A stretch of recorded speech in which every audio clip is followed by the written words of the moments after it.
নমস্কার, হর হর মহাদেব। আজকে আমি আপনাদের সঙ্গে আলোচনা করব শ্রাবণ মাসে সোমবারের ব্রত করার নিয়ম।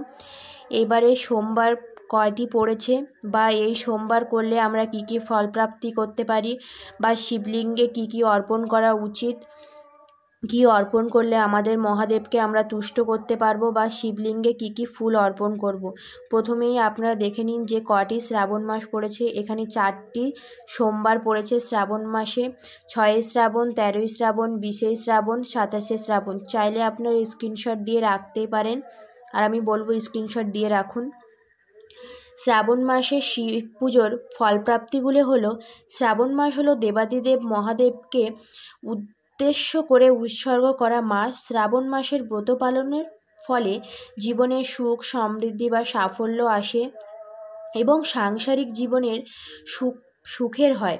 এছাড়া এই ব্রত পালন করলে সন্তান প্রাপ্তির ক্ষেত্রে বাধা দূর হয়। অবিবাহিত মহিলা বা নারী বা পুরুষ যদি এই ব্রত পালন করেন, বিবাহ সংক্রান্ত সমস্যা দূর হয় এবং মনোমতো জীবনসঙ্গী পাওয়া যায়। এছাড়া মনে করা হয় যে পুরুষ বা মহিলারা যদি কেশর বা জাফরান মিশ্রিত দুধ দিয়ে মহাদেবের অভিষেক করান, তাহলে মনমতো জীবনসঙ্গী পেতে পারেন।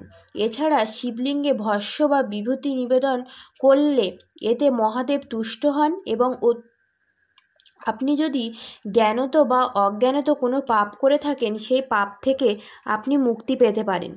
এছাড়াও আমরা এই শ্রাবণ মাসের ব্রতে মহাদেবকে পঞ্চামৃত দিয়ে স্নান করাবো। তার মধ্যে কাঁচা দুধ, টক দই, মধু, ঘি, চিনি বা শর্করা, এই 5টি দিয়ে আমরা মহাদেবকে অভিষেক করাবো। এই পঞ্চামৃতেরও তাৎপর্য রয়েছে। কাঁচা দুধ সাংসারিক বা কর্মক্ষেত্রের অশান্তি থেকে মুক্তি পেতে বা দীর্ঘ আয়ু লাভ করতে শিবলিঙ্গে কাঁচা দুধ অর্পণ করা হয়। টক দই জীবন থেকে দুর্দশা কাটাতে বা গ্রহদোষ সংক্রান্ত সমস্যা দূর করতে শিবলিঙ্গে টক দই অর্পণ করা হয়। মধু জীবনে মান সম্মান বা কর্মক্ষেত্রের উচ্চপদ লাভের জন্য শিবলিঙ্গে মধু অর্পণ করা হয়। ঘি যারা দীর্ঘদিন ধরে শারীরিক অসুস্থতার মধ্যে ভুগছেন বা সন্তান সংক্রান্ত বিষয়ে জন্য আপনারা শিবলিঙ্গে খাঁটি গাওয়া ঘি নিবেদন করতে পারেন।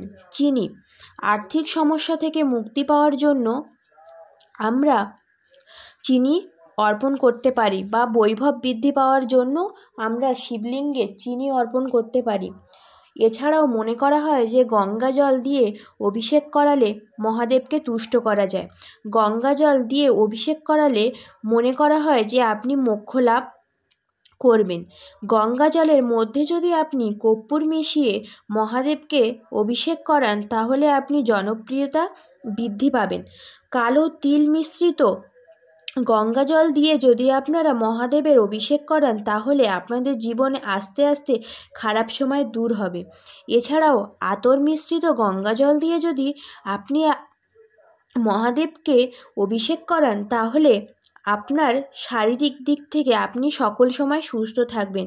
এছাড়াও আপনি যদি আপনার আর্থিক সমস্যা কাটাতে চান বা আর্থিক সমস্যা দূর করতে চান, তাহলে এই শ্রাবণ মাসের ব্রতের সময় আপনি মহাদেবকে আখের রস দিয়ে অভিষেক করাতে পারেন, বা আখের রস যদি না থেকে থাকে, তাহলে আপনি আখের গুড় জলের সঙ্গে মিশিয়ে আপনি মহাদেবকে অভিষেক করাতে পারেন। তাহলেও আপনি খুব তাড়াতাড়ি ফল প্রাপ্তি করবেন। এছাড়াও শিবলিঙ্গে যে অপরিহার্য ফুলগুলি ছাড়া মহাদেবের ব্রত অসম্পূর্ণ থেকে থাকবে বা আপনার মনস্কামনা পূরণ হবে না, সেই ফুলগুলি আপনি যদি মহাদেবকে নিবেদন করেন, তাহলে আপনার মনস্কামনা অবশ্যই পূরণ হবে।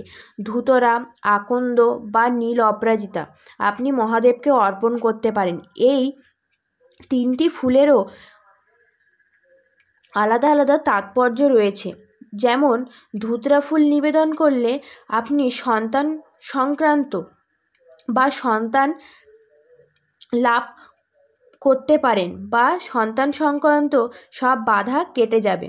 বা অপরাজিতা অবশ্যই নীলটা অর্পণ করবেন। আপনাদের যদি কোনো বিশেষ মনস্কামনা থেকে থাকে, তাহলে আপনারা অবশ্যই শিবলিঙ্গে নীল অপরাজিতার মালা অর্পণ করবেন। এছাড়াও আকন্দ, আপনারা যদি শিবলিঙ্গে আকন্দ অর্পণ করেন তাহলে আপনাদের মান সম্মান বা যশ লাভ করবেন। এছাড়াও আপনারা যদি আর্থিক সমস্যা দূর করতে চান তাহলে আপনারা কিন্তু শিবলিঙ্গে জুঁই ফুল অর্পণ করতে পারেন। এছাড়াও শ্রাবণ মাসে আপনারা অখণ্ড আতপ চালও অর্পণ করতে পারেন। ভিডিওটা এই পর্যন্তই। যদি আপনাদের ভালো লেগে থাকে তাহলে অবশ্যই লাইক, কমেন্ট অ্যান্ড সাবস্ক্রাইব করে পাশে থাকবেন এবং ভিডিওটা শেয়ার করবেন, যাতে আপনি যে কথাগুলো জেনেছেন অপরকেও জানার সুযোগ করে দিন। ধন্যবাদ।